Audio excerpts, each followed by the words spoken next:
three invited speakers from Malaysia and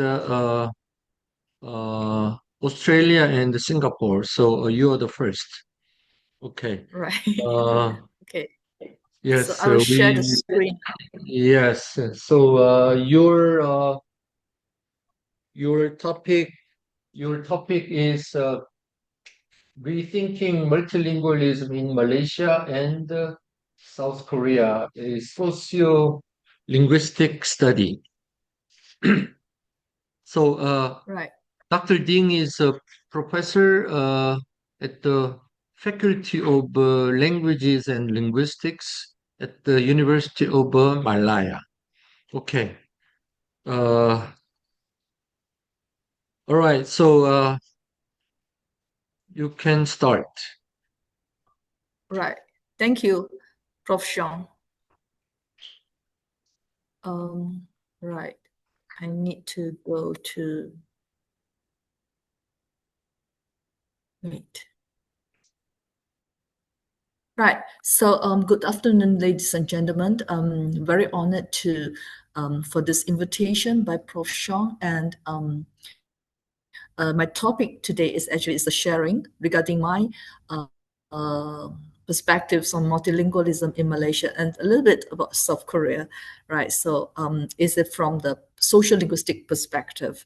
So, my name is Xiang Ling Ding. I'm coming from University of Malaya, Kuala Lumpur.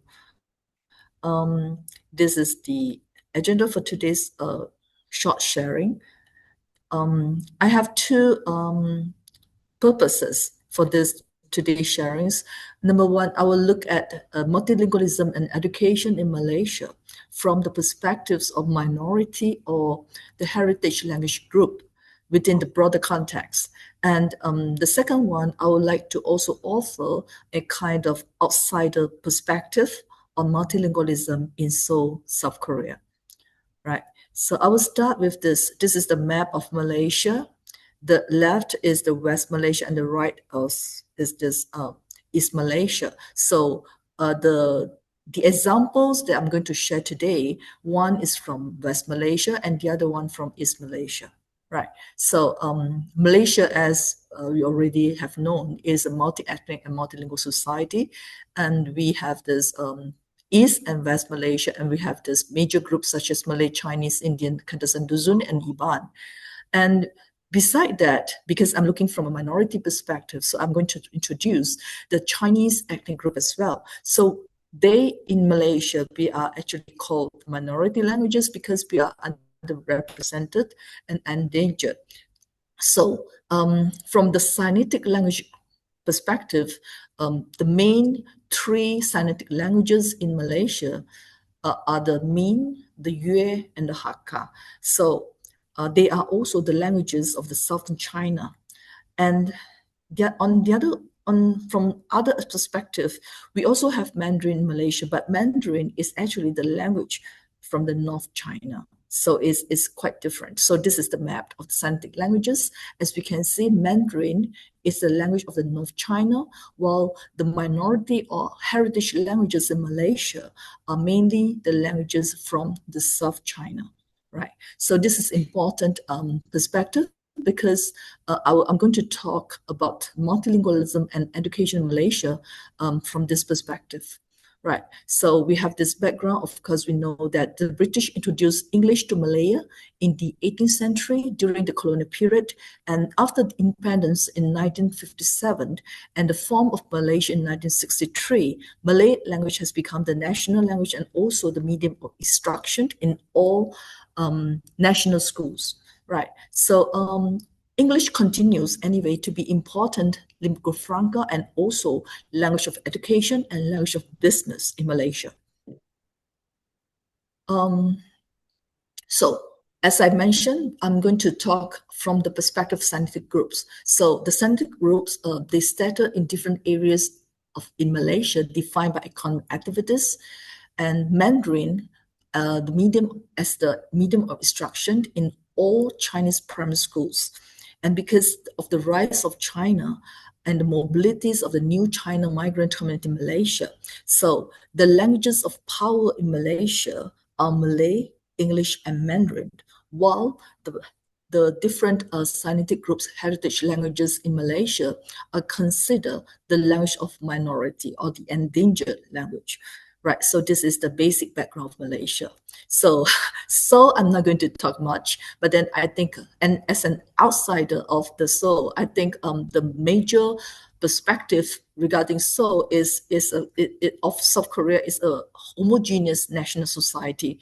But looking back to the history, the Hangul-Hanja debate, the curriculum revision in 1969, which completely emulated Hanja from all textbooks, and also the purification of Korean language from influences of Japanese and Chinese. And last but not least, because of this increasing number of foreign residents and how English as the language of globalization and also education in South Korea. So the multilingualism in Seoul is slightly different from the multilingualism in Malaysia from this perspective. So I'm going to talk about this through this methodology. My data's collections is through questionnaire survey, semi-structured interview, ethnographic observation, and last but not least, the linguistic landscape research.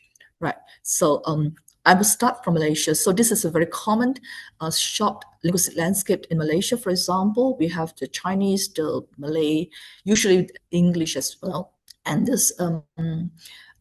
there's Malay in this Arabic language, in Jawi matrix, right? So, and this is another examples of how we use different languages in the normal interaction settings and so on. So we have Cantonese and Malay and the Tamil here, right? So the multilingualism and education in Malaysia, I'm going to start with one example in Perlis Kangga, which is the north of city, a small town actually, is at the northern part of the West Malaysia, near to Thai border, the border of Thailand, right? So the finding shows that there's a shift in language practice from a local and ancestral origin induced pattern, which is the Hokkien language, one of the Sinitic language, towards a more global English and Pan-Chinese Mandarin paradigm. So with this shift, the people in this area, they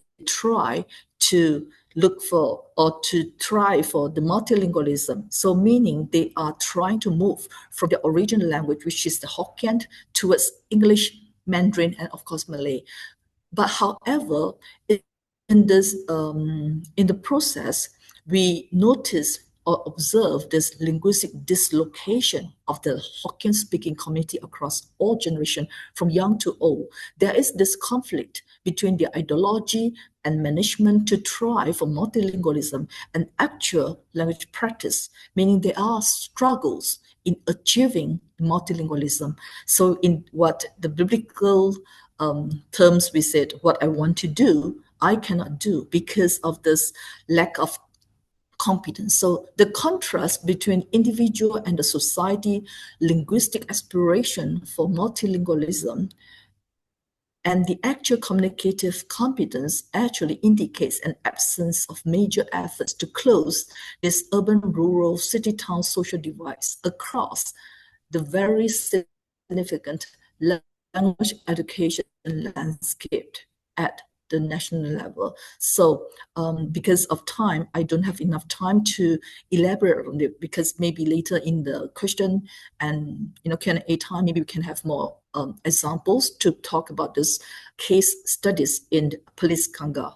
So another case, I took it from the East Malaysia, a place called Menggata in Sabah and the Bau in Sarawak. So both are also semi-rural areas and the Hakka settlements in East Malaysia. So the finding shows that the family choice are indeed very, very much influenced by the languages in school, meaning the Mandarin, Malay, and English, right? So to maintain the heritage language, so we found that the society or the communities, they actually use religion as an important role, meaning we in the research, I adopted this Wood's concept of language, religion, ideology, and Fishman's notion of the language of religion. And we found that the language of religion, for example, if they use Hakka in the church, for example, then it will help to maintain the language,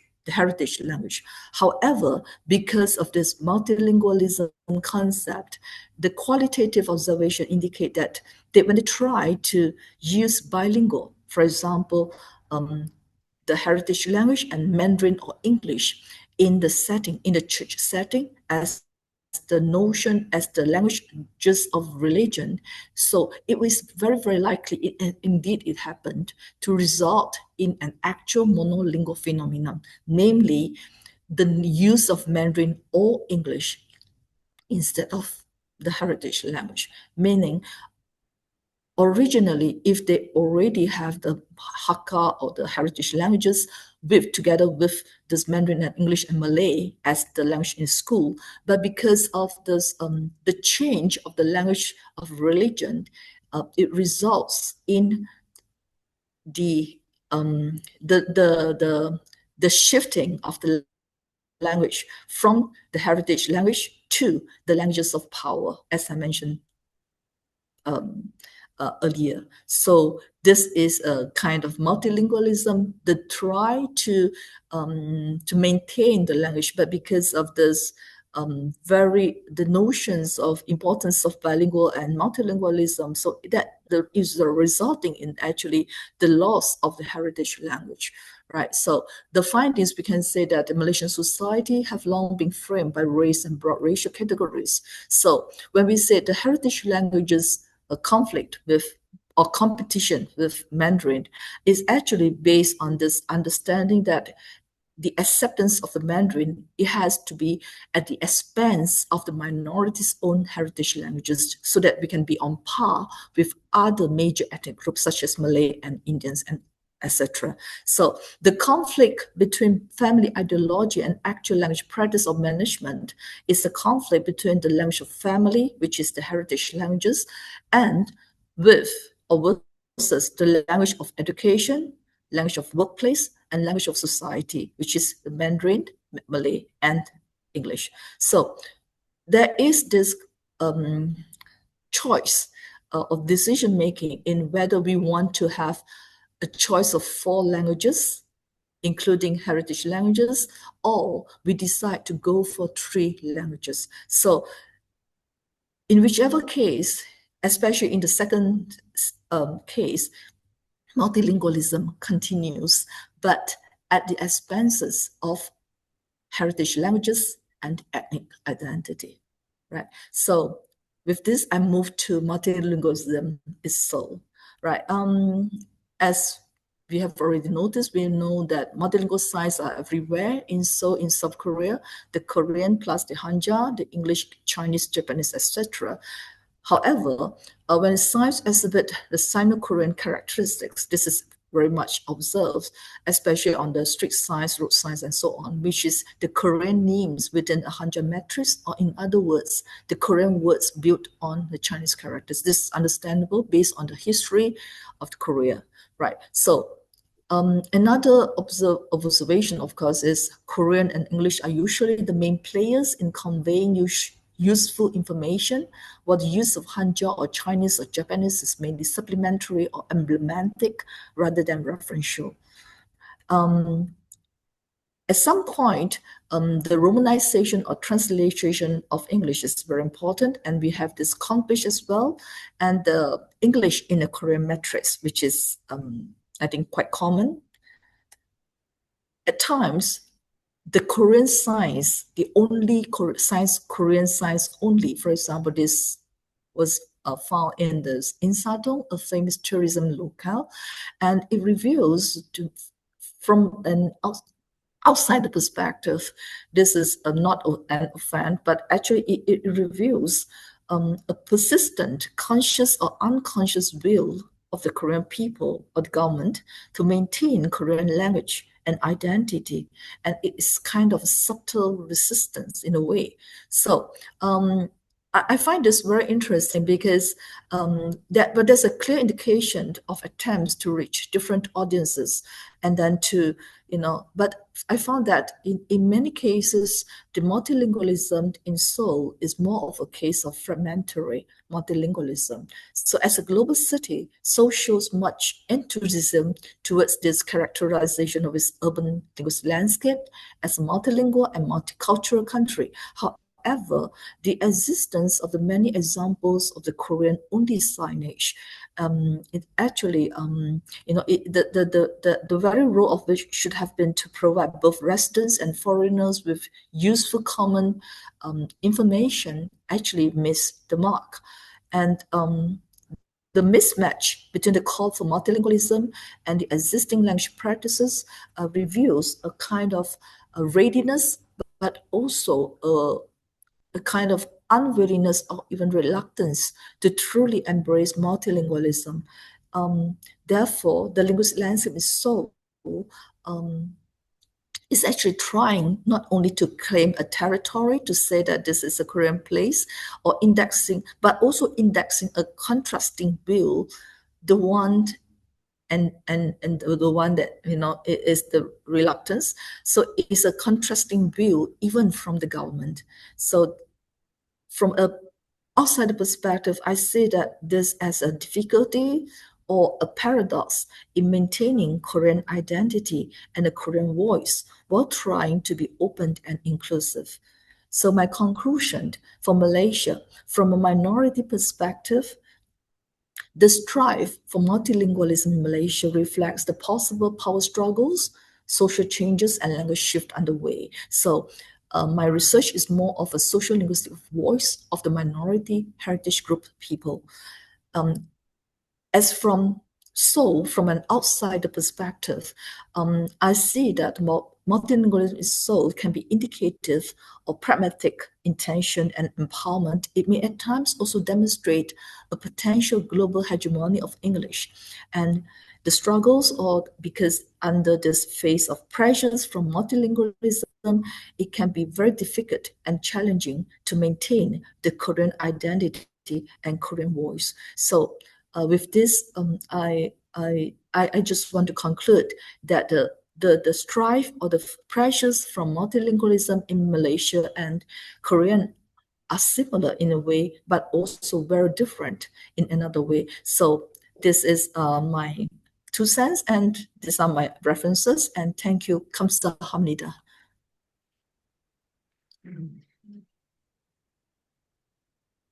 Thank you, Dr. Dean, for your wonderful presentation. Uh, maybe maybe one or two questions from the audience. Do you have some comments or questions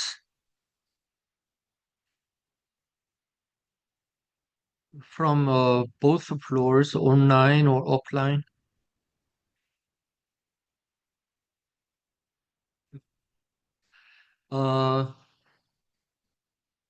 If you don't have any questions, then I might ask one question. Sure. Dr. Ding, when I was visiting University Malaya, I thought that I witnessed that many classes are conducted in English, but then I learned that at least 20% of the whole population are Chinese uh, heritage. So, Yes, they're Chinese, but they are of different heritage language groups. yes, different. I mean, there's a Hakka, Hokkien, and of course, Mandarin and Cantonese and so on. So, I was wondering, I mean, because you have at least 20% Chinese uh, in Malaysia, uh, do you do you have let's say Mandarin classes allowed in at the higher education level? except for, Chinese majors. Yes, yes. I know. Actually, it's only for the Chinese major. But then, what I try to say is because Mandarin is not our language. Mm-hmm.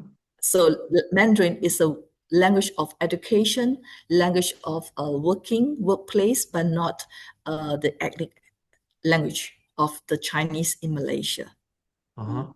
Yeah. But So then, meaning the use of Mandarin does not mean that our ethnic language and also the identity has been maintained, because Mandarin is a language of the North China. We use it as a language of education and a language of workplace and the lingua franca, but then it's not our language. So as I mentioned just now, is that we are actually using Mandarin, but then at the expense of our own language.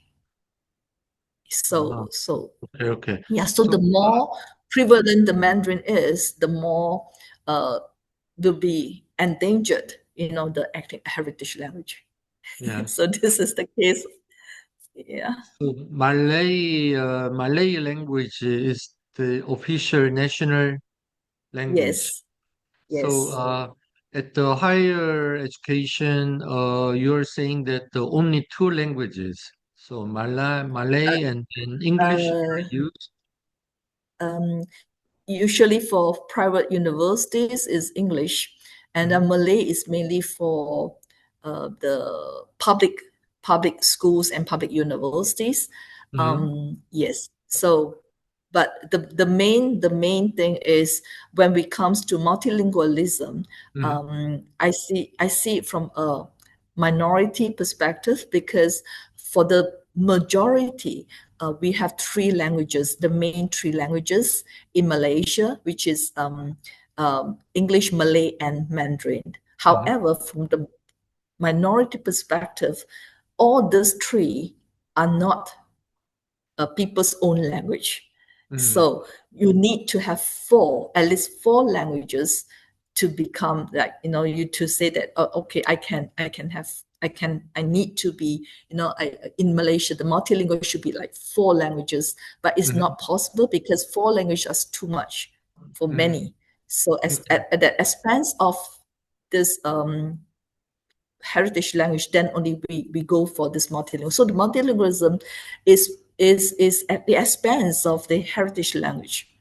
So so that is very different from Korean society. While we say multilingual, definitely you will include the Korean language as one of the languages. Mhm, But in Malaysia, for the Chinese, when we say multilingualism, we are actually at the expense. We have to abandon our own language for the multilingualism. So it's a mhm. very different kind of Yeah. situation. Yes, Yes, yes, I yes. hope this is understandable because Yes, this yeah, is very I'm complicated, and maybe the the current Malaysian linguistic politics, language politics, has to do with certain socio-political, um, um, I you know, don't see this as socio-political. politics actually.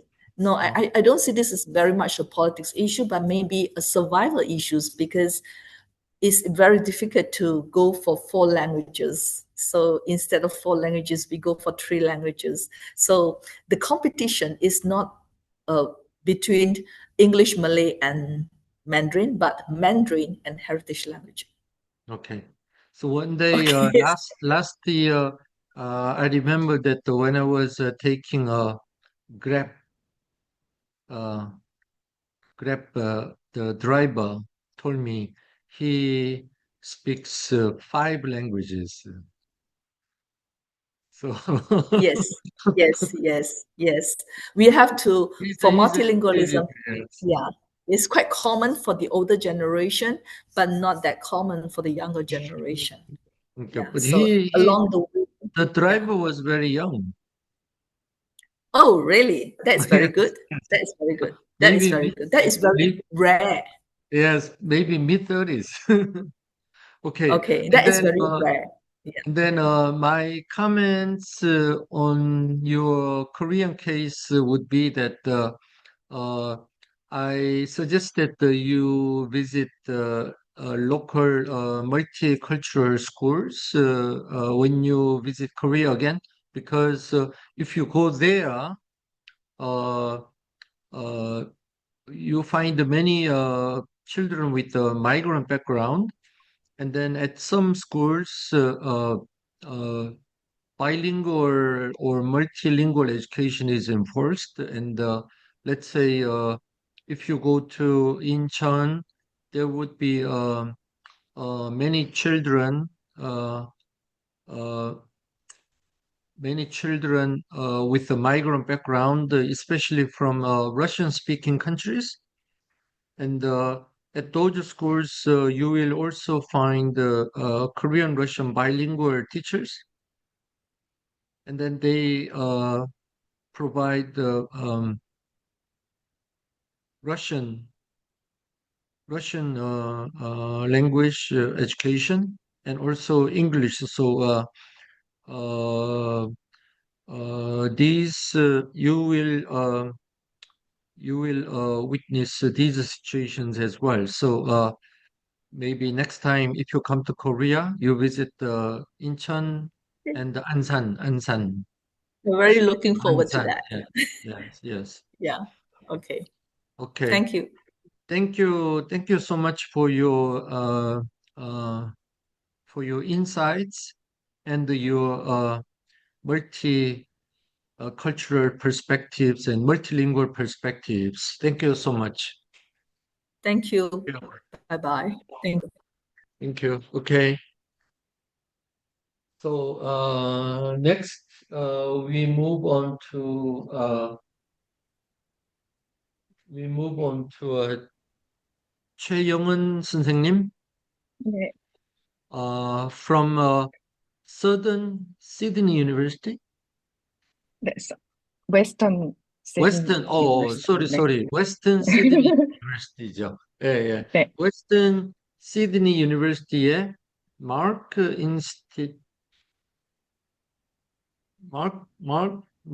Institute for Brain 네, Behavior and Development. 거기에 네, 연구원으로 지금 계시고, 최영은 선생님은, 어, 박사를 최근 8월 달에 스위스의 쭈리히 대학에서 마치셨어요. 연구 분야가 음성학 쪽이죠. 네, 포네틱스. 네. 오늘 그 이후에 지금 쭈리히 대학에서 공부를 마치시고 어, 스위스 정부의 지원을 받아서 지금 오스트레일리아 시드니에 있는 웨스턴 시드니 유니버시티에 포스닥 과정으로 지금 가 계시는데 그곳에서 2년 동안 연구를 이제 어, 많이 하시고 그다음에 다시 이제 쭈리시 대학 연구원으로 또 돌아가십니다. 예, 그래서 오늘 제2 언어 음소 범주화의 양방향적 메커니즘이라는 어, 제목으로 강의를 해주시는데 부제가 한국어 독일어 파이어름 습득 사례를 중심으로입니다. 최영은 박사님을 다 같이 환영하시겠습니다. 어, 아, 소개 감사합니다. 발표는 네, 독일어나 영어가 아닌 한국어로 해주시죠. 네. 저 네, 화면 잘 보이시나요? 네, 네, 잘 네, 보입니다. 네. 소개를 다 잘 해주셔가지고 제가 다시 또 소개를 하진 않겠습니다. 감사합니다. 그리고 또 이렇게 발표할 수 있는 기회를 주셔서 그것 또한 감사합니다. 제가 오늘 발표를 할 주제는 우리가 이제 외국어를 습득을 할 때 자음이나 모음 등의 음소를 어떻게 인지하고 발음하는지에 대한 연구입니다. 연구 대상은 한국어와 독일어 파열음으로 정했는데 그 이유는 두 언어의 파열음 수가 다르고 그 음향적 속성도 다르기 때문입니다. 그러니까 쉽게 말해서 한국어는 그 브드그, 프트크, 뜨뜨크 이 세 개의 파열음 카테고리가 있는 반면에 독일어는 영어처럼 브드그, 프트크 이 두 개의 음소 카테고리가 존재한다는 거죠. 하지만 이제 궁극적인 주제는 우리가 어떻게 말소리를 습득하는지 그 원리를 알아보는 것이고, 이 두 언어는 그 원리를 설명하는 수단일 뿐이라는 점 강조하고 싶습니다. 어, 잠깐만요. 먼저 그 짧게 제가 제2언어 음소 습득 이론에 대해서 간단히 설명을 드리겠습니다. 우리가 외국어 말소리를 배울 때, 학습자의 모국어가 상당한 영향을 미친다는 사실은 이미 많은 연구에서 밝혀졌습니다. 그와 함께 습득 메커니즘을 설명하는 언어 모델들도 많은 발전을 이루었는데요. 가장 널리 알려진 모델들 중에 제 연구는 에스쿠데로의 제2언어 인지 모델, L2LP 모델을 기반으로 진행되었습니다. 이 모델은 다른 모델들과 달리 말소리의 음향적 단서, acoustic cues를 기반으로 우리가 말소리를 어떻게 인지하고 학습하는지를 예측하고 있습니다. 오늘 발표의 연구 대상이기도 한 파열음을 예로 들어보면, 파열음에서 가장 중요한 단서는 성문 개방 시간인데, 성문 개방 시간은 성문, 즉, 그 성대의 문이 개방되면서 나오는 공기를 의미합니다.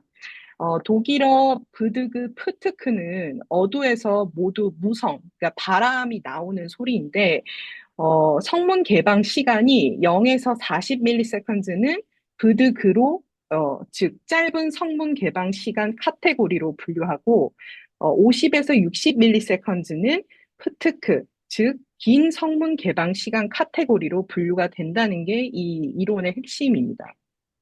이렇게 되면은 독일어 파열음은 총 두 개의 음소 카테고리를 가지게 됩니다. 이러한 방식으로 에스코데로는 총 4개의 시나리오를 예측을 했는데요. 먼저 목표가 모국어보다 음소 카테고리가 많은 경우는 뉴 시나리오인데, 이때 학습자가 음향적 단서를 모국어에서도 사용하냐 안 하냐에 따라서 한 번 더 familiar new 그리고 unfamiliar new로 구별이 됩니다. 반대로 목표가 모국어보다 음소 카테고리가 적은 경우에는 subset 시나리오라고 하고 카테고리 수가 같은 경우에는 similar 시나리오입니다. 에스쿠데로의 이 L2LP 모델을 바탕으로 독일인 학습자가 한국어 파열음을 배울 때 시나리오를 먼저 예측해 보도록 하겠습니다. 시나리오 예측을 하기에 앞서 음향적 단서를 좀 먼저 살펴봐야 되는데요. 아무래도 전문 용어가 많다 보니까 제가 가능한 쉬운 말로 바꿔서 이제 설명드릴 수 있도록 노력해 보겠습니다. 먼저 한국어 경음, 평음, 격음은 두 개의 음향적 단서로 구분이 됩니다. 앞서 살펴보았던 그 성문 개방 시간이 첫 번째 음향적 단서인데, 시간이 짧은 경음, 그리고 긴 평음, 격음. 이 두 개의 카테고리로 이제 구분이 되고, 둘째는 이 파열음들과 함께 발음이 되는 그 뒤따르는 모음의 높이, 기본 주파수로 구분을 하는데, 높은 모음이 뒤따라오는 경음과 격음, 그리고 낮은 모음이 뒤따라오는 평음, 이 두 개의 카테고리가 있습니다. 그래서 이 두 가지 음향적 단서를 활용을 했을 때, 우리가 그 한국어의 이 세 가지, 파열음 타입을 다 발음을 할 수 있게 되는 거죠. 어, 그래서 이제 이 한국어의 이 세 개의 파열음은, 우리가 이 세 개의 파열음을 배운다라고 이해하시기보다는 두 개의 음향적 단서가 각각 두 개의 파열음 카테고리를 가진다. 그리고 그것을 학습자가 배워야 한다. 이렇게 이해를 하시면 됩니다. 반면에 독일어는 그 성문 개방 시간에 따라서 시간이 짧은 유성음과 긴 무성음, 이 두 가지 카테고리로만 구분을 하는데, 유성음 브드그의 경우에 이게 그러니까 단어의 초성으로 오게 될 때는 짧은 무성음처럼 발음이 됩니다. 하지만 후행 모음, 그러니까 뒤따르는 모음의 높이로 독일어 파열음은 구분할 수 없기 때문에 독일인 하자가 한국어의 그 높이를 듣는다고 해서 독일인 학습자들이 그것을 이제 구별할 수는 없게 되는 것이죠. 왜냐하면 이제 모국어에서 그렇게 구별을 할 수 없기 때문에. 그래서 이 음향적 단서를 이제 바탕으로 그 아까 에스쿠데로의 L2LP 모델을 이제 적용을 해보면 먼저 독일인 학습자가 한국어 파열음을 배울 때입니다. 독일어와 한국어 모두 그 성문 개방 시간에 따른 음소 카테고리는 두 개밖에 없기 때문에 이 경우에는 두 개 똑같은 카테고리 개수로 similar 시나리오로 예측을 할 수 있습니다. 이 시나리오에서 학습 과제는 음소 카테고리의 범위를 목표 언어에 맞게 재조정하는 건데, 참고로 이 에스쿠데로는 이 시나리오가 가장 학습하기 쉽다고 예측했습니다. 반면에 그 후행 모음 음높이에 따른 음소 카테고리는 한국어는 두 개이지만 독일어는 하나 또는 사실상 없다고 봐야 되는데 그 변별 자질로서 사용하지 않기 때문에 근데 어쨌든 카테고리 수가 더 많기 때문에 한국 사람들이 예를 들어서 그 가래 그다음에 카레 이 두 단어를 다른 높이로 말해도 독일인들은 모두 가래 또는 둘 다 가래 또는 둘 다 카레로 이해할 수 있다는 게 이 시나리오의 핵심입니다. 그래서 이 경우는 이제 뉴 시나리오에 해당이 되고, 그 중에서도 이 변별 자질이 없기 때문에 unfamiliar new 시나리오로 보셔야 됩니다. 그리고 예를 들어서 아시겠지만, 이 시나리오가 가장 학습하기 어렵다고 이 모델에서는 예측을 하고 있습니다. 그럼 이번에는 반대로 한국인 학습자가 독일어 파열음을 배울 때는 어떨까요? 원래 지금은 이제 특히 그 서울, 경기 지역의 젊은 세대를 중심으로 한 40대까지를 중심으로 아까 제가 말씀드렸던 그 성문 개방 시간에 따른 구분은 두 개밖에 되지 않는다고 말씀을 드렸습니다. 근데 사실은 이 사운드 체인지가 있기 전에 우리는 이 성문 개방 시간에 따라서 세 개의 분류를 했었거든요. 그러니까 그드그 소리가 프트크보다는 바람세기가 약했단 말이죠. 그런데 지금은 젊은 층에서는 이거를 이제 거의 비슷한 세기로 발음을 하고 있는데 이론적으로 봤을 때 이것이 이제 전국적으로 똑같이 적용이 되는 것이 아니기 때문에 한국인 학습자가 평음을 그래도 이 프트크 소리보다는 구분을 해서 발음을 한다고 가정을 한다면 이 경우는 이제 세 개의 카테고리를 가진 것이 되기 때문에 subset, 그러니까 세 개를 두 가지로 독일어에 맞춰서 조정해야 되는 그러한 시나리오 경우에 해당이 됩니다. 에스쿠데로는 이 시나리오에서도 역시 과제가 이 음향적 단서를 조정하는 것이 가장 관건이고, 학습 난이도의 경우에는 뉴 시나리오와 그 similar 시나리오 그 사이에 있다고 이야기를 예측하고 있습니다. 그런데 이 subset 시나리오 같은 경우에는 현재 연구 진행 중이라서 오늘은 그 similar과 new 시나리오를 중점적으로 말씀을 드리겠습니다. 뉴 시나리오와 시뮬러 시나리오를 그 검증하기 위해 인지 실험과 바라 실험을 이제 진행을 했고, 그 결과를 이제 살펴보면, 먼저 이제 인지 실험 같은 경우에 연구 대상은 독일인 한국어 초급 학습자 14명, 그 다음에 중급 학습자 13명이고, 실험은 제가 학습자들이 이제 한국어 발음을 막 배우기 시작했을 무렵인 학습 10시간 후에 한 번, 그리고 학습 60시간이 채워진 뒤에 이제 중급 학습자로서 한 번 더 이제 진행을 하게 됐습니다. 사실은 이제 그 피험자가 똑같은 그룹이면 좋았겠지만, 그 중에 한 반 정도는 이제 동일한 피험자였지만, 반은, 동일하지 않기 때문에, 그 어떤 학습의 전반적인 그 과정 자체에 대한, 실험이라기보다는, 말 그대로 이 초기에 독일인 학습자가 어떤 양상을 보이는지, 그리고 어느 정도 진행이 됐을 때는 대체로 이러할 것이다. 이런 경향을 이제 분석을 한다는 점, 말씀드립니다. 실험 방법은 한국어 단어상 총, 그 72개를 듣고 두 단어가 같은지를 판별하는 과제였습니다. 그러니까 정답은 같다, 다르다, 이 두 가지 뿐이었고요. 이 실험을 통해서 학습자가 그 성문 개방 시간에 더 민감하게 반응하는지 아니면 후행 모음의 높이에 좀 더 민감하게 반응하는지를 보고자 했고, 녹음된 파일을 제가 이제 음성을 좀 변조를 만들었어요. 네, 그거는 이제 결과를 보면서 좀 더 자세히 설명을 드리겠습니다. 먼저 성문 개방 시간을 기반한 인지 결과입니다.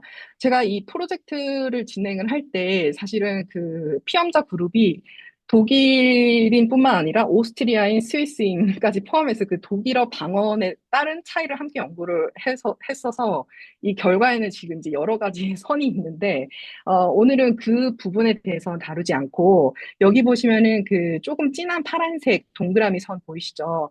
이게 독일인의 결과입니다. 그리고 여기 밑에 보면은 회색 이 선이 보이시죠? 이 회색 선이 한국인 환자들의 결과입니다. 이거 비교를 하기 위해서 이제 그 두 그룹을 같이 진행을 했고요. 어, 그 실험 방법은 단어쌍을 듣는데 이 바람세기에만 집중을 해야 되니까 뒤에 있는 그 후행 모음의 높이를 똑같이 변조를 했습니다. 그래서 예를 들어서 우리가 또래 할 때 도는 아래에서 시작하지만 또는 위에서 시작하잖아요. 근데 바람세기는 도가 조금 더 길단 말이에요. 근데 이 도의 이 긴 소리와 또의 그 짧은 소리를 구분할 수 있는지를 측정하기 위해서 그 도와 또의 높이를 맞췄습니다. 그리고 그 높이를 총 4단계를 조정을 했는데 110Hz에서 170Hz 사이로 점점 이제 증가를 시키면서 그 패턴을 이제 분석을 했습니다. 여기 이제 결과를 보시면 학습자들이 한국인보다 그 바람 세기, 그러니까 이 성문 개방 시간에 훨씬 더 민감하게 반응했다는 것을 알 수 있습니다. 그러니까 훨씬 더 정답을 많이 맞췄죠.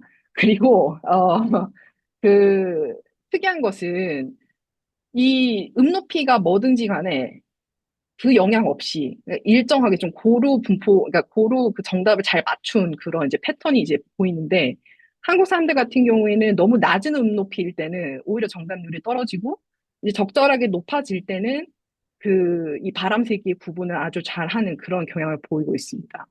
그리고 그 초급과 위에 이 줄은 이제 초급이고 아래 줄은 이제 중급인데 그렇게 큰 차이 없이 꾸준하게 이제 잘 구분하는 그런 패턴을 보실 수 있습니다. 이제 반면에 이 후행 모음, 그러니까 뒤에 따라오는 모음의 높이를 기반으로 한 그 실험에서는 반대로 그 높이는 그대로 살려두고 아까 말씀드렸던 그 도의 바람세기와 또의 바람세기를 똑같이 맞췄습니다. 네. 그래서 제가 발음을 할 수 있을지 모르겠지만, 그러니까 또래, 또래 이렇게 이런 단어쌍을 듣고 이게 같은 단어인지 다른 단어인지를 맞춰야 됐었어요. 근데 한국 사람들 경우에는 이 실험에서 굉장히 정답률이 높았습니다. 그러니까 음의 높이를 굉장히 활용을 많이 하고 있다는 증거죠. 근데 독일인 학습자 같은 경우에는 상당히 낮았습니다. 거의 이제 50% 이하로 떨어졌는데 여기서 좀 주목해야 될 점은 이거 역시도 이 바람의 길이를 제가 0에서 90까지로 조정을 했는데, 이 바람의 이 변수가 아예 제거가 된 상태에서는 그나마 이 높이를 듣고, 아, 이 단어가 다르다라는 걸 인지를 했어요. 같다, 다르다를. 근데 이게 바람의 영향이 점점 커지는, 그러니까 90 정도의 바람이 나올 때는 아예 구분을 못하는 양상을 보였는데, 그거를 모국어 하자들 같은 경우에는 거의 70%에 가까운 정답률을 보였다는 것이 이 굉장히 흥미로운 결과입니다.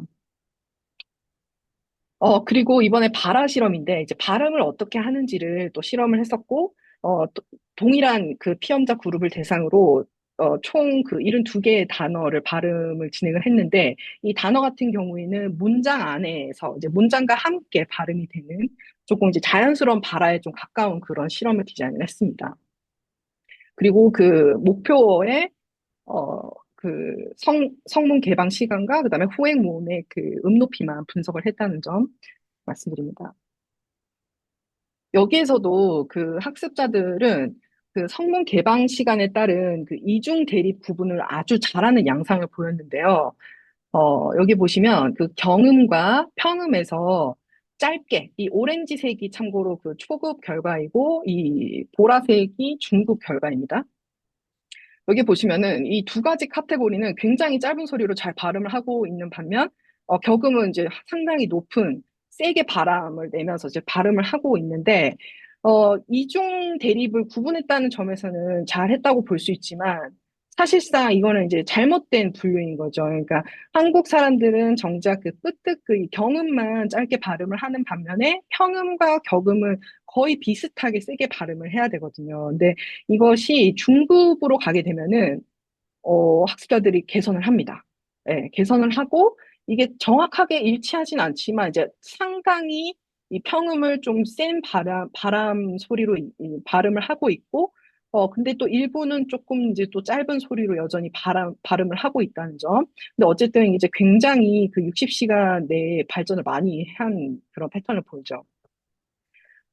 그런데 이제 중요한 것은 제가 아까 이제 표준어에서 이 평음과 격음이 많이 이렇게 오버랩 됐다고 이제 사운드 체인지가 일어났다고 말씀드렸는데 독일인 하자가 이 경음, 평음, 격음을 이제 삼중 대립의 그런 형태로 지금 발음을 하고 있는데 이것이 한국인의 귀에는 그냥 똑같이 이중으로 이제 인식이 된다는 점. 그러니까 이 학습자들은 구분을 하려고 했지만 이걸로는 사실상 이 삼중 대립을 올바르게 구별한 건 아니에요. 왜 이렇게 말씀을 드리냐면, 높이를 사용하면서 세 가지를 구분을 해야 되는데, 이 학습자들이 보면은 높이는 구분을 전혀 하고 있지 않는 그런 양상을 보입니다.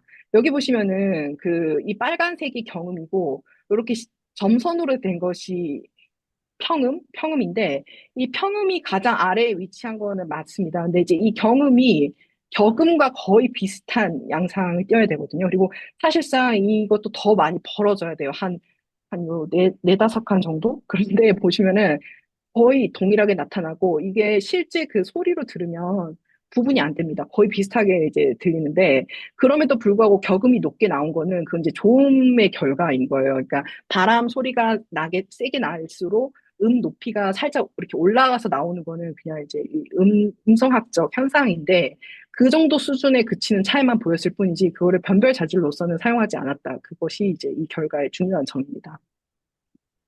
그래서 이 지금까지 결과들을 좀 종합을 해보면 그 인지와 바라 모두에서 그 similar scenario에 해당하는 그 바람세기 기반 음소 범주하에서 학습자들이 굉장히 이제 높은 그 학습 성과를 보였는데 특히 그 바라 결과에서 보면은 아까 이제 중급으로 갈수록 그 음향적 단서를 더 적극적으로 이제 조절을 했잖아요.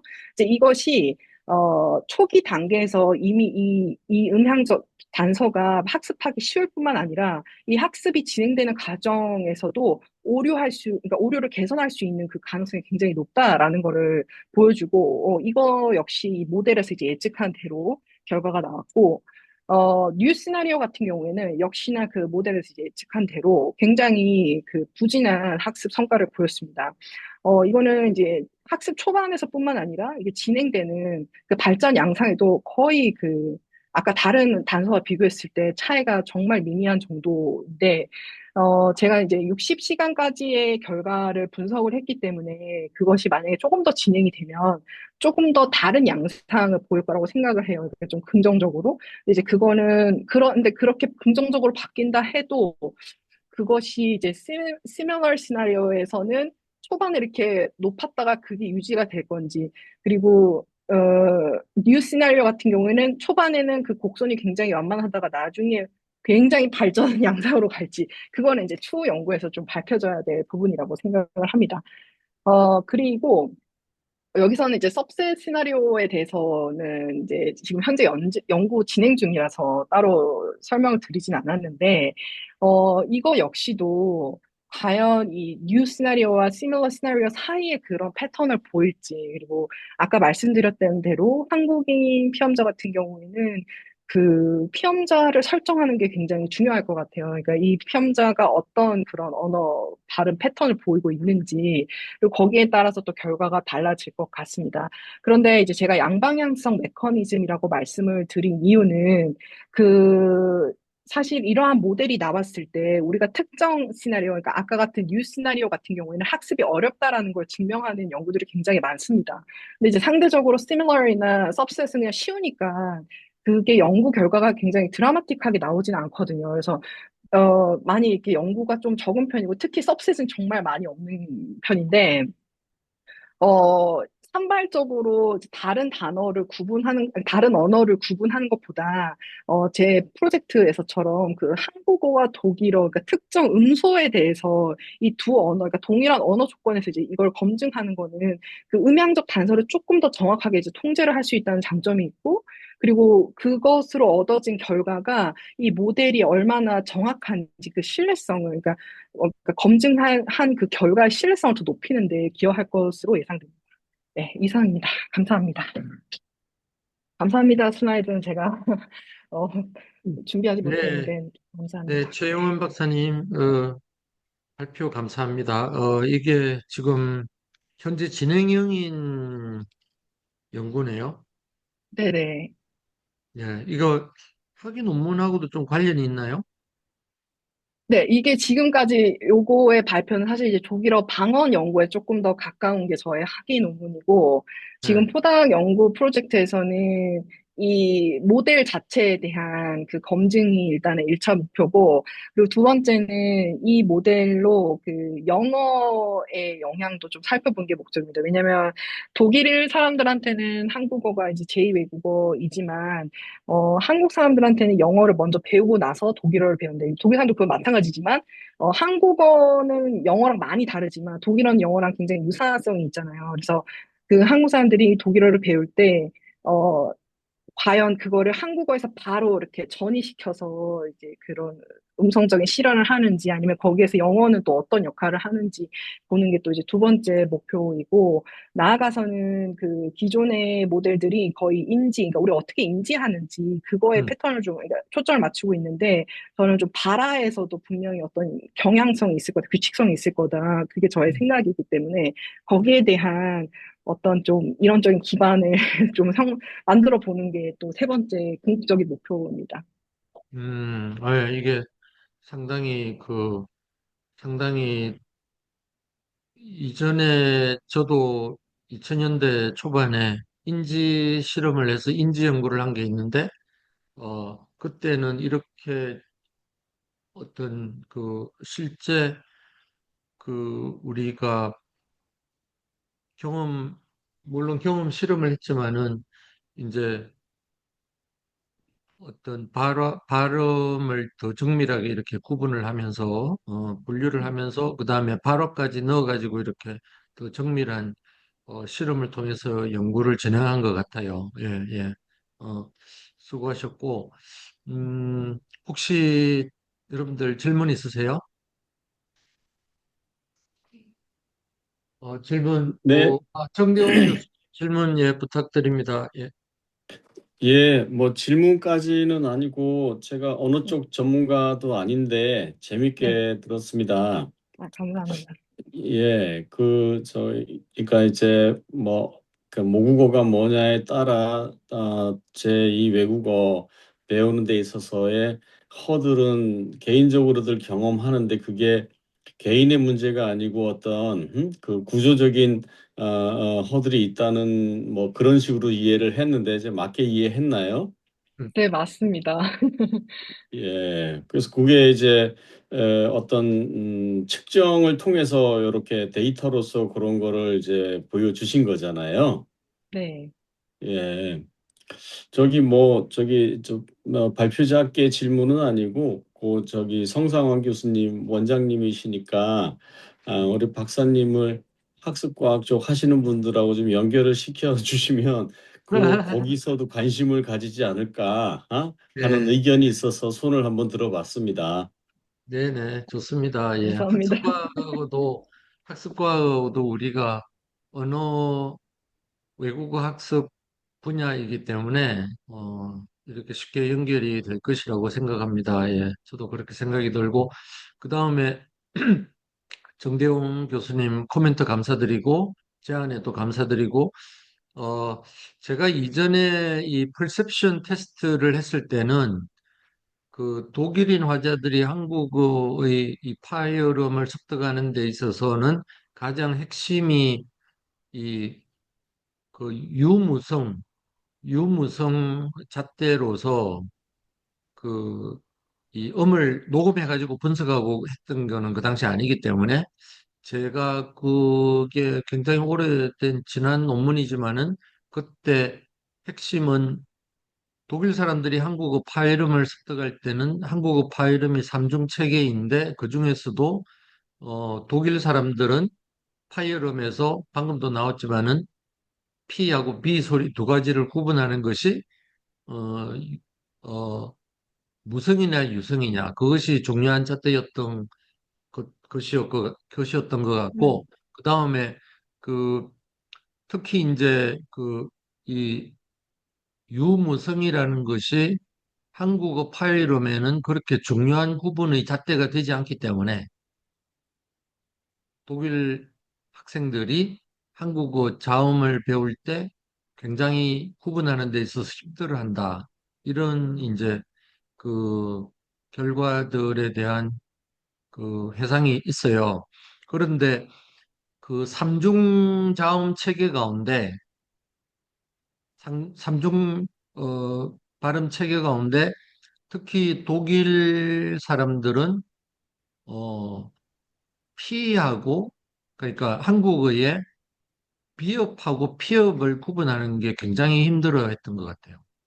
음, 그 두 가지를 네. 구분하는데 스코어가 굉장히 낮은 것으로 기억을 하는데 왜냐하면은 그 이 독일인이나 그 영어를 모국어로 하는 사람들에게도 우리 한국어 자음의 P하고 B 발음을 들려주면은 어 이게 둘 다 거의 무성에 가깝잖아요.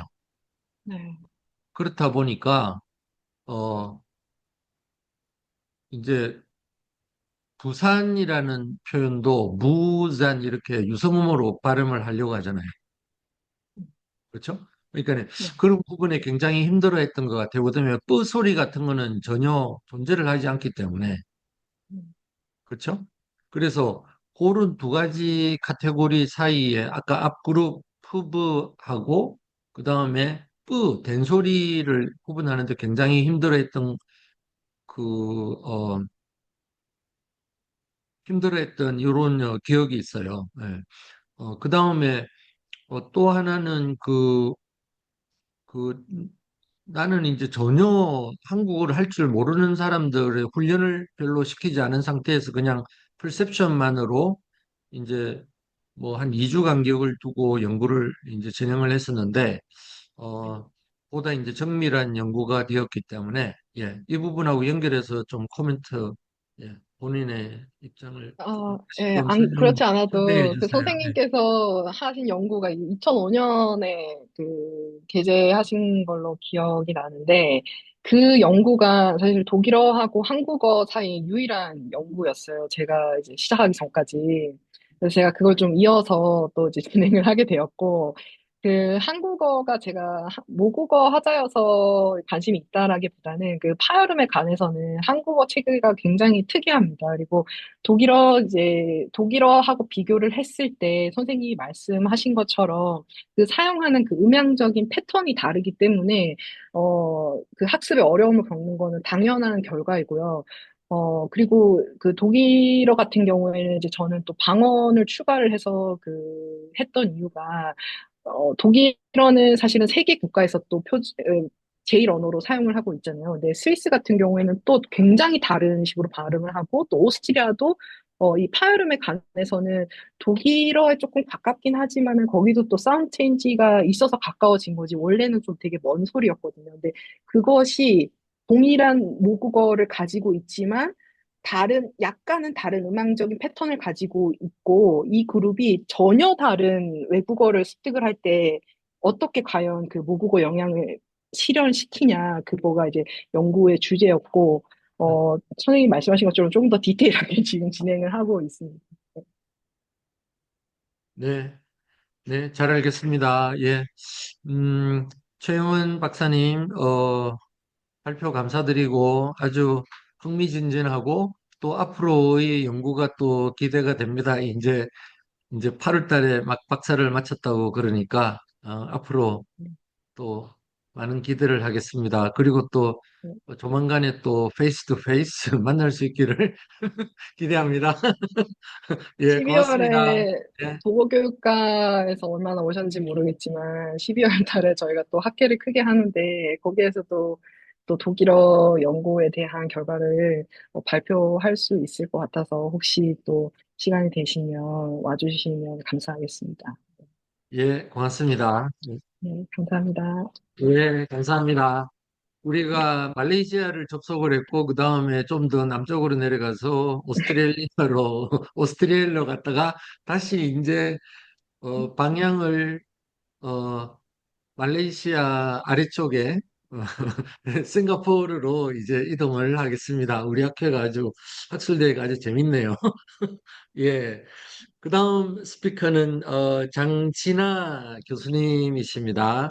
장진아 교수님께서는, 제가 알기로는 우리 그 서울대학교 과학교육 분야에서 박사를 하시고 현재 난양 공대 난양 테크놀로지컬 유니버시티 내셔널 인스티튜트 오브 에듀케이션 그러니까 사실은 싱가포르에서 교육 분야를 전적으로 어, 담당하고 있는 가장 대표적인 어, 교육 연구소죠. 예, 세계적인 교육 연구소입니다. 거기에 교수님으로 발탁이 되셔가지고 또 저기 다시금 또 축하드립니다. 예, 축하드리고 네, 감사합니다. 그래서 많은 활동을 하고 계신다는 이야기를 들었습니다. 어, 오늘 발표해 주실 제목은 Epistemic Norms as Scaffolds, Navigating Students' Uncertainties in STEM Practices, 과학 교육 쪽의 어, 발표입니다. 예, 제가 충분히 못 드렸는데, 본인 소개를 조금 더 자세히 하셔도 좋을 것 같습니다. 예, 예, 함께 네, 해주셔서 소개해 주셔서 감사합니다. 예, 감사합니다. 네, 안녕하세요. 잘 소개해 주셨습니다. 저는 싱가포르 NTU 대학에서 이제 근무하고 있는 장진아라고 하고요. NI는 싱가포르에 있는 유일무이한 사범대학입니다. 그래서 싱가포르에서 이제 교사를 하고 계신 모든 초등학교, 중학교, 고등학교 선생님들은 다 저희 이제 대학에서 양성하고 있습니다. 네, 오늘 저는 이렇게 교종원 교육종합연구원에서 발표를 할 수 있게 돼서 굉장히 영광이고요. 저는 오늘 스템 교육에서 학생들이 경험하는 여러 가지 불확실성을 어떻게 방향성 있게 잘 지도할 수 있는가라는 주제로 인식적 규범의 관점에서 발표를 드리고자 합니다. 어, 본격적으로 이제 발표를 해드리기 전에 본 연구는 그 국제과학교육학술지에 다음과 같이 게재가 되어서요. 혹시 관심이 있으신 분은 이론적 배경이나 그 자세한 연구 결과에 대해서 참고하실 수 있을 것 같아서 네, 논문을 같이 공유해 드립니다. 네, 그 스템 교육은 굉장히 이제는 오래된 어떤 교사학습 어떤 전통을 지닌 어떤 한 분야인데요. 스템 교육 분야에서는 그 학생들이 앞으로 미래의 시민으로서 경험할 여러 가지 생활 속의 문제들을 과학이나 공학, 기술, 수학을 사용해서 해결할 수 있는 어떤 방안이나 역량을 모색하는 데 초점이 있습니다. 보여드리는 기사에서와 같이 인도에서 농부들이 이제 기후변화로 인해서 예측하기 어려운 날씨에 어떻게 대응하기 위해서 여러 가지 테크놀로지를 어떻게 활용하는가에 대한 이제 기사를 예로 제가 보여드리고 있는데요. 이러한 문제를 해결하는 과정에서 스템 교육에서는 학생들이 한 분야의 학문적 지식이나 기술뿐만 아니라 과학, 기술, 공학 등 여러 분야의 지식과 기술을 통합해서 창의성과 회복 탄력성, 협업 등을 기르는 것을 목표로 하고 있습니다. 이러한 과정을 통해서 스템 교육에서는 학생들의 어떤 핵심 역량, 미래에 필요한 핵심 역량을 기를 수 있다는 점에 초점을 두고 있습니다. 하지만 이런 교육적 특성 때문에 단과별로 이루어지는 그 수업에서보다, 즉 과학이나 수학 단일 과목의 수업에서보다 스템 수업에서 학생들은 훨씬 더 높은 수준의 역동성이나 불확실성을 경험하게 됩니다. 그래서 본 연구의 근본적인 질문은 이런 불확실한 상황들이나 불확실성을 학생들에게 어떻게 지도할 수 있을지에 대한 이제 물음에서 시작되었습니다.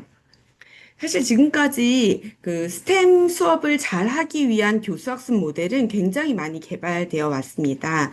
예를 들어 초창기에는 바이비 교수님께서 발표한 문제 해결 중심의 스템 수업 모델도 있었고요. 켈리 앤 노우스가 발표한 과학, 수학, 공학, 기술의 각자의 학문적인 특성과 역할을 강조한 모델도 있었습니다. 또한 이제 저희 대학의 이제 앵린 교수님께서는 이제 문제 해결 과정 속에서 각 네 가지 과목이 어떻게 통합되는지를 좀 더 구체적으로 보여주는 모델도 있는데요. 이러한 기존 모델들은 공통적으로 이론적이고 개념적인 논의에서부터 교수 지도 방법을 끌어왔다라는 그 특징이 있습니다. 물론 각각의 모델들이 되게 독특한 의미와 가치를 가지고 이제 소개된 바 있지만 저희 논문에서 이제 연구 공백으로서 초점을 둔 것은 이것이 정말 현장 교사들이 실천적으로 경험하는 그런 불확실성과 역동성을 잘 담아낼 수 있을까라는 이제 질문이었고요. 그래서 저희는 탑다운식이 아니라 바텀업 방식의 어떤 관점을 취해보자라는 것에서부터 출발을 했습니다. 그래서 저희 연구 질문은 다음과 같은데요. 스템 문제 해결 과정에서 학생들이 어떠한 불확실한 상황을 경험할 때 어떠한 인식적 규범이 형성되고 그 규범이 학생들의 문제 해결 과정에 어떤 영향을 주는지 살펴봤습니다. 그래서 이 문제를 해결하기 위해서 저희는 그러면 규범이란 게 무엇인가, 어떻게 정의 내릴 수 있는가라는 부분을 이제 해결해야 했는데요. 규범이라는 것은 제 이제 학위 논문 주제이기도 했었고요. 사실 과학이나 수학 교육 분야에서 광범위하게 논의되어 온 주제 중 하나였습니다. 본 연구에서 이제 규범은 학문을 다루는 공동체에서 좀 더 학문적 가치를 토대로 바람직한 방향이라고, 따를 만한 방향이라고 강조되어 온 행동 패턴을 규범으로 이제 정의를 했습니다. 저는 이런 정의가 학생들이 정말 불확실한 상황에서 어떻게 방향성을 잡아야 할지 모를 때 무엇이 강조되고 어떤 방향이 중요한지에 대한 그 지침을 좀 더 명확하게 보여줄 수 있는 이론적 관점이라고 생각해서 이 규범의 관점을 취했고요. 또한 구체적으로 규범의 근본적인 속성을 이와 비슷한 그 개념들인 가치나 신념, 규칙과의 비교를 통해서 세 가지 특성을 저희는 추출을 했습니다. 그래서 규범을 정의할 때는 이제 모든 규범은 justifiability, 당위성이 있다라는 점에 주목을 했고요. 그러니까 규범에는 그 규범에 내재된 가치가 있다고 이제 강조되는 어떤 가치나 그 신념이 있다고 보았고요. 근데 그 가치가 개인에게만 머물면 그것은 신념에 불과하지만 그것이 우리 공동체 내에서 모두가 함께 공유되고 그게 공동체 구성원들이 특정 방향으로 행동하도록 만들 때 그게 규범이다라고 정의 내릴 수 있었습니다. 그래서 저희는 인식적 규범이라는 것은 스템 문제 해결 과정에서 학생들이 문제를 정의하거나 해결 방안을 모색하고 좀 더 정교하게 이를 검증하고 수정해 나가는 과정에서 이렇게 하는 것이 좀 더 그럴듯하다, 바람직하다라고 불려지는 어떤 지식 생성의 규범, 아니 가치, 기준, 이 공유된 것을 규범으로 정의를 하였습니다. 네, 연구 방법론을 소개해드리면, 저희는 총 10차시의 수업을 관찰하였고요. 그 37명의 싱가포르 그 중학교 학생들의 수업을 관찰하였습니다. 그리고 이 수업은 코티칭으로 이루어졌습니다. 그래서 대학에서 스템을 가르치시거나 강사로 활동 중이신 11분의 그 교수님 또는 강사들을 대상으로 모두가 함께 연구 참여자로 참여했습니다. 이 10차시에서 학생들의 학습 자료나 수업 전사 자료, 그룹 토론 자료, 그다음 저희 관찰 일지 등이 수집되었고요. 연구 분석 과정을 간단히 소개해 드리겠습니다. 저희는 우선은 한 차시의 수업을 에피소드 단위로 나누었습니다. 이게 질적 연구 방법이기 때문에 우선은 한 차시의 수업을 기준으로 핵심적인 활동의 주제나 어떤 초점에 따라서 에피소드를 나누고요. 이 각 에피소드에서에 대해서 두 가지 관점의 분석을 하였습니다. 즉, 이 각 에피소드에서 핵심적으로 어떤 단계, 문제 해결 단계에 있는지를 밝히고, 이 단계에서 어떤 가치나 생각이 강조되는지를 추출했습니다. 지금 예로 들어드리는 이제 수업 전사 자료에서는 첫 차시의 이제 내용인데요. 아이들이 스템 문제를 이제 개방형 탐구 과제고 이제 문제 해결 과정이기 때문에 모든 그룹이 각자의 문제를 가지고 있었습니다. 그래서 일상생활에서 좀 불편함을 겪었거나 불편한 그런 상황을 떠올리게 하고 그 상황이 내 문제를 도출하는 데 출발점이 될 수 있다라는 걸 강사가 강조를 합니다. 그래서 이 에피소드를 토대로 분석을 예를 들어드리면 이 단계는 스템 문제를 정의하는 단계와 관련이 있고 이 단계에서 생활 속 내 일상생활과 밀접하게 연결된 유용성이라는 가치가 강조되어 있다고 이제 도출을 하였습니다. 하지만 이런 가치가 비단 수업에서만 보여지는 것이 아니라 학생들의 활동 자료나 포트폴리오나 이런 면담 자료 등 여러 가지 자료의 그 삼각 검증을 통해서 이것이 공통적으로 나타나는 띠이다라는 것을 도출을 한 뒤에 이제 마지막으로 이론적으로 검증을 한 번 더 했습니다. 앞서 소개해드린 규범의 세 가지 특징, 어떤 당위적인 가치나 생각이 있고 그리고 그 가치가 공유가 되면서 특정한 방향으로 그 학생들이 행동하게 만드는 이 세 가지 조건을 충족할 때, 이것은 규범으로 정의할 수 있겠다라고 이제 도출을 하였습니다. 그럼 연구 결과를 간략하게 말씀드릴 텐데요. 저희는 이제 세 가지 단계로 크게 문제 해결 단계를 나눌 수 있었고요. 문제 정의 단계, 그 다음 해결책을 모색하는 단계, 이것을 검증을 통해서 정교화하는 단계, 세 단계에서 각각 하나씩의 규범을 이제 도출하였습니다. 그러면 첫 번째 규범을 먼저 말씀드리겠습니다. 첫 번째 규범에서 강조되는 것은 문제를 정의함에 있어서의 유용성과 accessibility, 접근 가능성입니다. 이 예시는 아까도 이제 말씀드린 예시인데요. 일상생활 속에서의 불편함에서부터 어떤 나의 탐구 주제를 만들어 보자라고 해서 학생들이 첫 차시에 만든 주제입니다. 여기 오른쪽을 예를 들어드리면 시각장애인을 위한 교통체계 시스템을 만들겠다. 라고 이제 학생이 주제를 정했어요. 이것은 분명히 굉장히 실생활에 밀접한 문제이긴 하지만 굉장히 모호하고 굉장히 범위가 넓고 또는 굉장히 학생들이 정한 주제가 다르게 복잡한 그런 특성들을 보였습니다. 그래서 학생들이 자신의 관심 분야에 대한 주제를 적고 어찌할 바를 모르는 모습을 보였는데요. 그래서 이제 관찰자 노트나 이제 그 강사들 간의 그 회의 노트를 보면 좀 더 주제를 그러니까 좁혀 나가면서 구체화하도록 아이들을 지도할 필요가 있다라는 내용이 반복적으로 나오게 됐습니다. 그래서 이런 것을 이끌기 위해서 그 강사들이 했던 방향성은 이런 프레임을 사용을 했습니다. 저 타겟 유저가 누구인지, 그래서 구체적으로 뭘 개발할 것이며 그것이 어떤 해결책이나 그 어려움을 해소할 수 있는지에 대해서 구체적으로 생각할 수 있는 프레임을 줬고요. 다만 이제 저희가 이 수업을 10차시의 수업을 진행할 때는 이 규범을 인위적으로 만든 것이 아니라 자연 발생적으로 그냥 자연스러운 흐름 속에서 이제 도출된 사항들입니다. 그래서 이 자료 수집 당시에 교사들이나 강사들은 이 연구의 주제가 규범이라는 걸 알지 못했습니다. 그래서 이런 가치들이 이런 방향으로 학생들을 지도하는 모습을 보였고요. 그래서 학생들이 좀 더 접근 가능하게 문제를 만들어야 한다라는 점이 계속해서 이제 강조되는 모습을 보였고, 실제로 학생들이 개발한 발표 자료들을 보면 자신들의 문제를 소개할 때 첫 차시의 어떤 그런 문제보다 훨씬 더 구체적이고 생활 속의 밀접함을 강조한 그 자료들을 보여주는 모습을 보였습니다.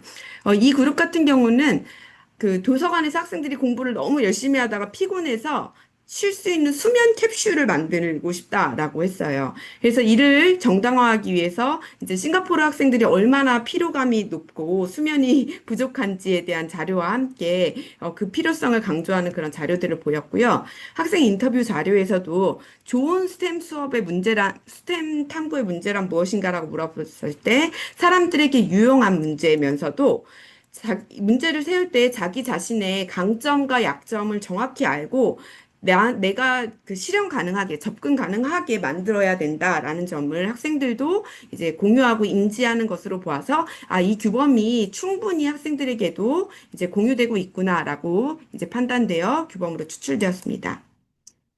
두 번째 단계에서는 이제 디자인을 직접적으로 시작하는 단계에서는 창의적인 디자인이면서도 구체적인 생각을 도출해야 된다라는 점이 규범으로 도출되었습니다. 학생들이 이제 세네 번째 차시부터는 실제 자기네들의 프로토타입을 만들기 시작했어요. 근데 이 아까 말씀드렸던 수면 캡슐 만들기 모둠에서 그래서 어떤 수면 캡슐을 디자인할 거니? 라고 물어봤을 때 편안한 수면 캡슐이요. 이렇게 굉장히 모호하게 아직 자신의 마음속에서 그 구체적인 모델이 구체화되지 않은 어떤 상황이나 불확실한 어떤 모호성을 띠고 있었고요.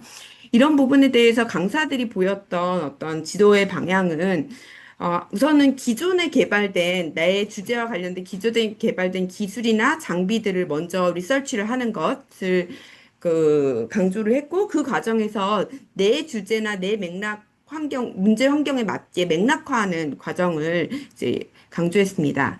더불어서 학생들이 좀 더 구체적으로 자신의 생각을 만들 수 있도록 이게 도서관의 한 부분인데요, 공간인데요. 내가 수면 캡슐을 설치할 그 도서관의 그 사이즈나 그 크기를 직접 측정해서 설계도를 그릴 수 있도록 그래서 그 드로잉을 직접 할 수 있는 그런 과정으로 이끌고 있었습니다. 또 다른 이제 예시의 프로젝트에서는 바이바이 노이즈 노이즈 폴루션이라는 주제였는데요. 그러니까 지하철에서 발생하는 소음을 좀 더 유용한 전기 에너지로 전환하는 그런 걸 개발하고 싶다라고 했습니다. 근데 이것이 학생들이 지하철이라는 그런 큰 스케일에서 그 개발을 하기에는 너무 어렵기 때문에 좀 더 다운사이즈 하는 것에 규모를 줄여서 아주 기초적인 물리적인 진동을 전기 에너지로 전환할 수 있는 방향으로 이 아이들을 이끌어야 된다라는 것이 강사들 사이에서 이제 공유가 되었고요. 그래서 관련된 기술들에 대해서 학생들에게 조사하도록 하거나 구체적으로 기계의 모습을 설계하도록 하고 어떤 재료를 쓸 것인지에 대해서 이제 구체화하는 과정이 이제 지도 과정에 수반되었습니다. 그래서 학생들에게 이제 잘 공유되었는지, 이 규범이 공유되었는지 보기 위해서 좋은 프로토타입은 무엇이냐라고 물었을 때 이 두 가지 가치가 모두 학생들이 언급하는 것을 볼 수 있습니다. 그래서 굉장히 혁신적이고 독특하면서 창의적이어야 하지만 내가 생각하는 타겟 유저에게 굉장히 기능적이고 그런 구체적인 특징들을 기술하는 모습을 보면서 규범이 학생들과도 충분히 공감이 되었구나라고 이제 기결 지을 수 있었습니다. 제 마지막은 테스트하고 검증해서 이제 정교화하는 이제 과정에서 학생들이 끊임없이 계속해서 순환하고 반복적인 검증과 정교화를 경험하는 것을 경험하는 단계인데요. 이 과정에서 반복적인 검증과 동시에 feasibility, 실현 가능성이 함께 강조되었습니다. 또 다른 프로젝트의 예인데요. 사실 싱가포르는 햇볕이 굉장히 세기 때문에 밖에서 빨래를 이렇게 아파트에 큰 막대기를 달아놓고 빨래를 말리는 집들이 많습니다. 근데 우기에는 비가 너무 자주 와서 이 빨래들이 완전히 다 젖어버립니다. 그래서 이제 학생들이 고안하고자 했던 그 장치는 그 쉘터를 만드는 거였습니다. 비를 막을 수 있는 그 간이식 쉘터를 만드는 것이었고요. 그래서 학생들이 연구를 시작했던 거는 펼쳤다 접을 수 있는 방식의 메커니즘을 가진 엔지니어 스킬들을 폴딩 방식, 슬라이딩 방식, 롤링업 방식 등으로 조사를 했고, 이제 연구 단계에서는 알루미늄을 사용한다든가 굉장히 학생들이 다루기 어려운 재료들을 중심으로 이러한 설계를 했습니다. 하지만 이것을 저희가 중학교 교실에서 실현할 때에는 그런 고가의 또는 다루기 어려운 재료를 할 수 없기 때문에 결국 학생들이 다루기 쉬운 종이라든가 빨대라든가 그런 아이스크림 막대 같은 것으로 굉장히 이제 네로우 다운하는 재료를 굉장히 재료 규모를 줄이는 그런 식으로 지도가 됐는데요. 그런 과정에서 이제 학생들이 재료를 교체한다던가 어, 재료를 고쳐해서 나에게 실현 가능한 방식의 프로토타입을 만드는 그런 모습을 보였습니다. 이러한 규범은 학생들의 면담 속에서도 내가 프로토타입을 개발하기 위해서 계속해서 시행착오를 겪고 작은 변화들이나 개선들을 만들어 나가야 했다라고 얘기를 하고 있고 그 과정에서 굉장히 논쟁이 많았고 서로 다른 의견을 조율하는 과정이 얼마나 어려웠는지를 이제 학생들이 기술을 하고 있습니다. 마지막 이제 보여드릴 예시인데요. 이 프로젝트에서는 그 좀 썩은 과일이나 망가진 과일을 이제 분류해내는 기계를 학생들이 여기서 설계를 했습니다. 그래서 3D 카메라로 여기에 설치를 하고 그 로봇팔을 이용해서 얘를 분리해내는 기계를 만들겠다고 했지만 이제 저희가 학교에서 공급할 수 있는 어떤 재료나 그것은 블록 코딩을 토대로 한 굉장히 단순한 카메라 근데 그래도 이 카메라를 통해서 색깔로 분류를 해서 여기 보시게 되면 모터를 달았거든요. 모터 위에 우드락 같은 것을 달아서 얘가 이제 아직 스포일된 과일을 초록색으로 했습니다. 그래서 색깔을 감지했을 때는 오른쪽으로 움직이면서 얘를 분리해낼 수 있는 그 코딩을 만들어서 이런 장치를 학생들이 개발을 했는데요. 이렇게 처음에 생각보다는 좀 더 실현 가능한 방식으로 내가 할 수 있는 기술이나 어떤 테크놀로지 범위 내에서 얘를 규모를 조정하는 것이 굉장히 수업 시간에 된다는 점을 알 수 있습니다. 그래서 결론입니다. 이제 본 연구에서는 학생들이 스템의 문제 해결 과정에서 불확실한 상황을 경험할 때 이때 어떤 가치들이 강조되는가를 인식적 규범의 관점에서 살펴보았고요. 제가 소개해드린 세 가지 규범이 여기 있는데요. 파란색으로 된 부분과 빨간색으로 된 부분을 나누어서 살펴보시면 좋을 것 같습니다. 파란색으로 된 가치들을 보시면요. 유용성, 창의적이어야 하고 계속적인 반복적인 검증과 정교화의 과정은 스템에서 전통적으로 강조되어 온 가치들입니다.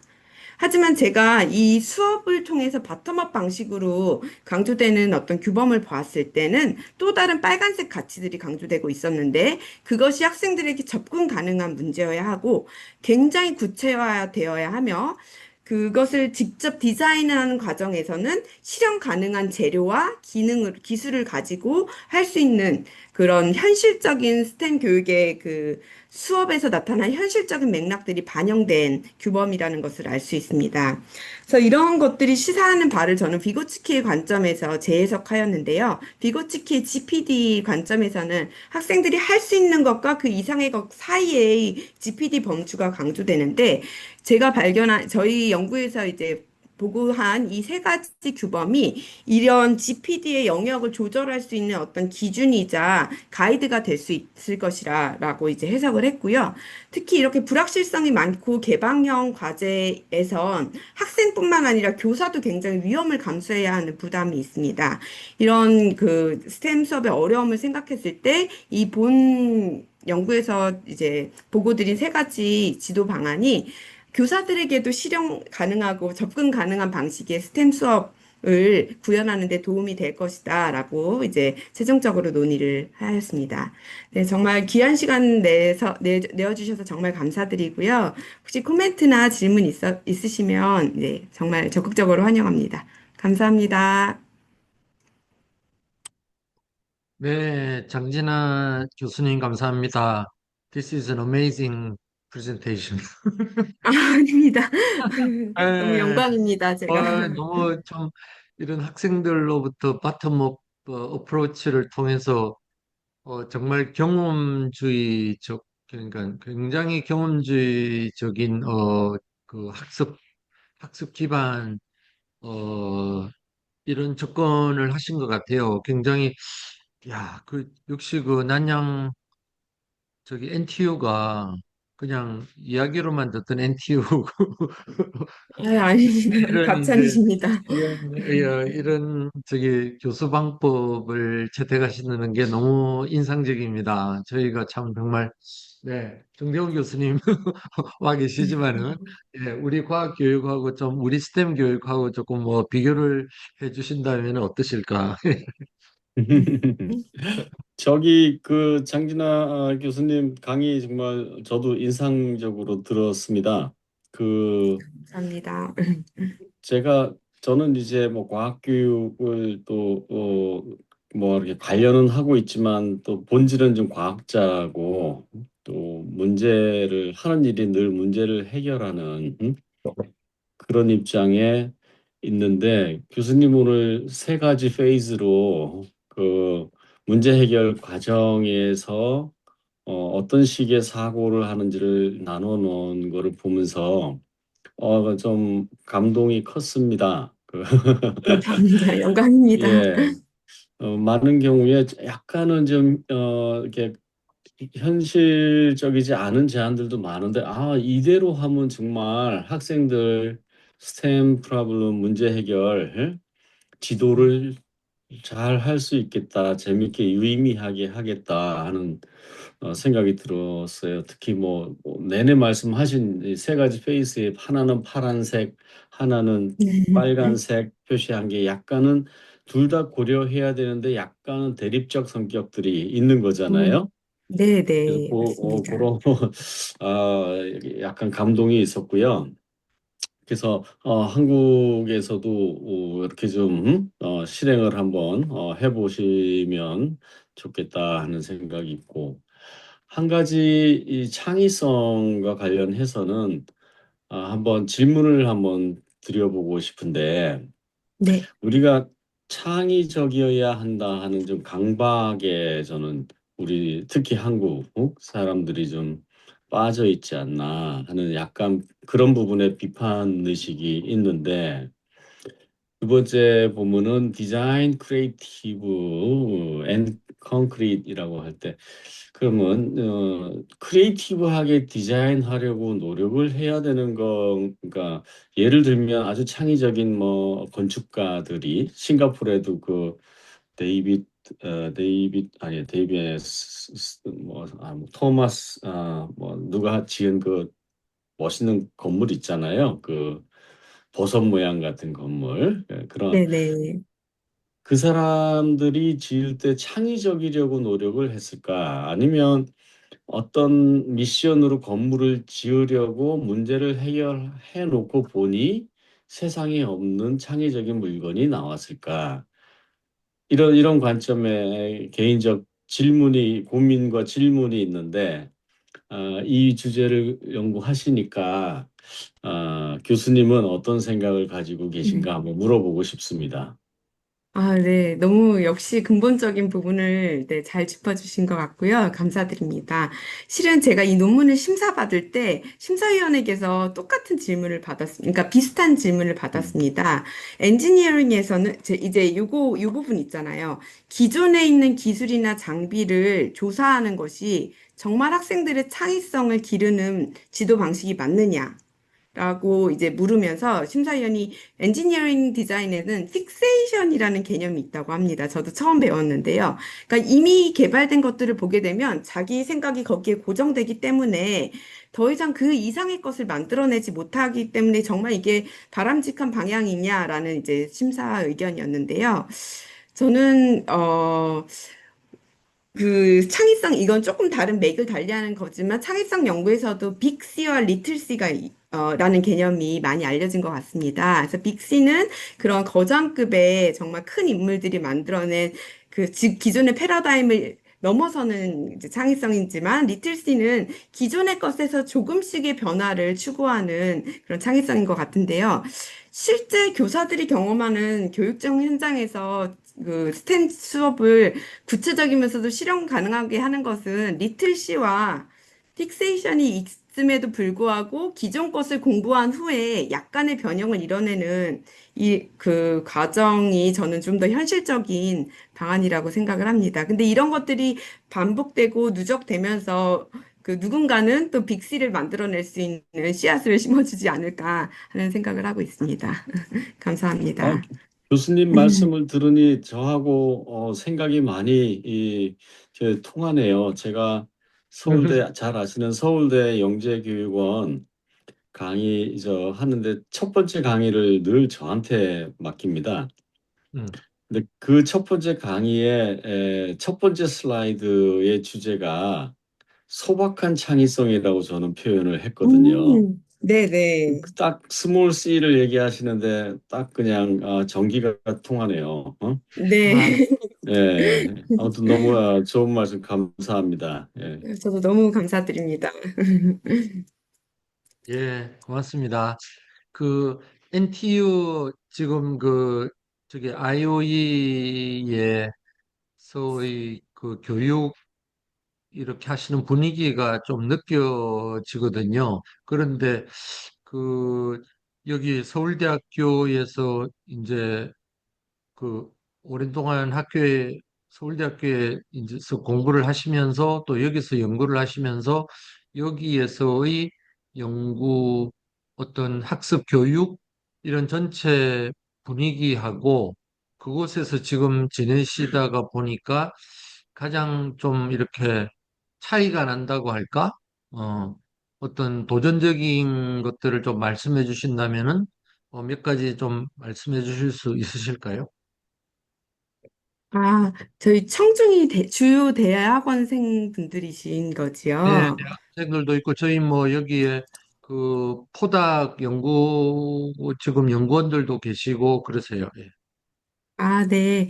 어, 우선 대학원이나 포닥연구원의 관점에서 이제 제가 경험했을 때와 엔튜에를 경험했을 때의 큰 차이점은 아무래도 국제 교류인 것 같습니다. 근데 서울대도 굉장히 우수하고 좋은 연구들을 굉장히 많이 장려하고, 생산하는 것은 동일하지만 아무래도 여기는 영어가 공통 언어이다 보니까, 그리고 싱가포르 인구만으로 모든 학생을 충족하기에는 그 규모가 적은 부분도 있기 때문에 저희는 굉장히 국제 학생들을 초청을 많이 하고 그것을 권장하는 분위기여서 그런 맥락적인 상황과 그런 시스템적인 상황이 같이 맞물리면서 국제 교류가 늘 활성화되어 있는 곳이고 그것을 정말 전폭적으로 지지하는 지원을 하는 분위기가 네, 있는 것 같습니다. 그래도 네, 서울에서도 이런 BK 사업을 통해서 학생들이 국제 교류 경험을 많이 쌓고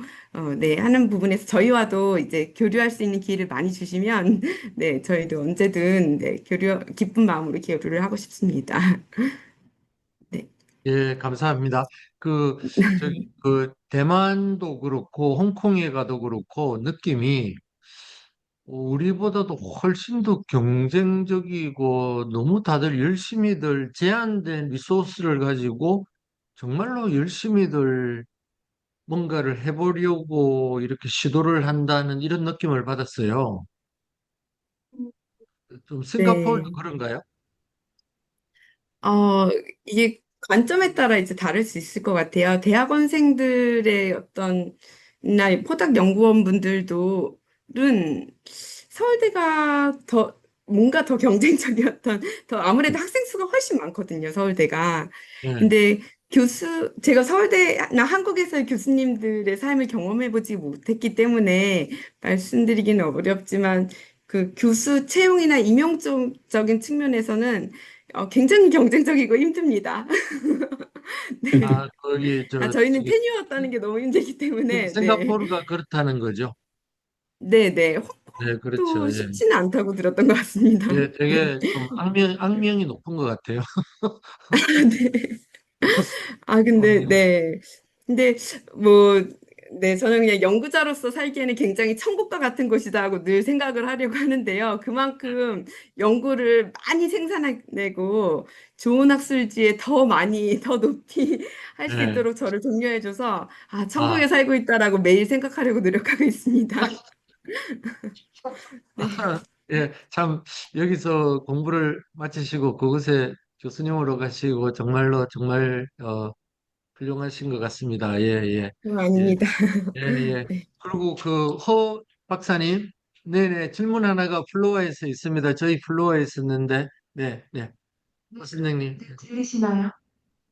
네네, 잘 네, 들립니다. 너무 재밌었고요. 잘 들었습니다. 저는 심리치료 전공이고요. 불확실성이라는 그 감정을 없애기 위해서 이렇게 구체적인 방법을 실행한다는 게 되게 심리학에서 CBT 인지행동 치료 방법이랑 굉장히 비슷하다는 생각이 들었어요. 이건 제가 개인적으로 그냥 궁금한 건데요. 교수님의 이제 경험이 궁금한 건데, 이러한 규범을 세웠음에도 혹시 극복하지 못하는 어떤 불확실성을 학생들에게서 발견한 적이 있는지, 제가 그냥 느낌적으로는 이제 지금 말씀하신 그런 규범들은 기존에 우리가 가지고 있는 불확실성이 개인적인 학생이 자기 문제가 아니라 이제 어떤 사회, 어떤 구조 속에서 그 불확실성이 발생했기 때문에 컨트롤 가능한 거라고 해석이 되고요. 이걸로도 해석이 안 된다면 이제 그건 사실 개인의 어떤 문제라고 볼 수가 있거든요. 그래서 그런 것을 혹시 발견하셨는지, 그런 것에 대해서는 혹시 어떻게 대응하실 생각이신지 그런 게 저 궁금했습니다. 네, 아주 너무 좋은 질문 감사드리고요. 굉장히 불확실성에 대한 근본적인 물음이 담긴 질문 같습니다. 사실 불확실성 연구를 제가 막 본격적으로 한 건 아니지만 이 연구를 하면서 느꼈던 건 여러 가지 차원의 불확실성이 있는 것 같습니다. 인지적인 불확실성, 저는 인식적, 그러니까 지식 생성 과정에서 발생하는 불확실성, 그다음 사회나 감정적인 부분에서의 불확실성이 있을 수 있을 것 같은데요. 그 원인, 그 근본적인 불확실성을 유발하는 그 요인에 있어서 사실 이 연구에서는 좀 더 인지적이고 지식을 생성하는 과정에서 의 요인과 관련된 불확실성이기 때문에 그 감정과 관련된 부분을 많이 반영하지 못한 것 같아요. 그리고 이제 제가 이런 규범이 생겼다고 해서 학생들의 불확실성이 모두 다 해결됐다라는 것은 아니고요. 이것을 최소한 집단적으로 이제 지도를 하잖아요. 그 과정에서 이걸 조율하기 위해서 강조된 가치들로서 이 규범을 이제 했습니다. 근데 저도 이제 감정이나 사회적인 관계 속에서 그런 불확실성이 또 되게 많이 생성되는 건 분명한 것 같고요. 그래서 그런 감정들을 리질리언스라는 회복 탄력성이라는 관점으로 많이 이제 기르고 이걸 좀 더 스트렝슨 하려고 노력을 하는 것 같습니다. 근데 그 분야에 대한 연구는 과학교육 내에서는 굉장히 충분히 이루어지지 않은 블루오션과 같은 부분인 것 같아요. 그래서 그런 심리적인 관점에서 저희가 많이 아이디어를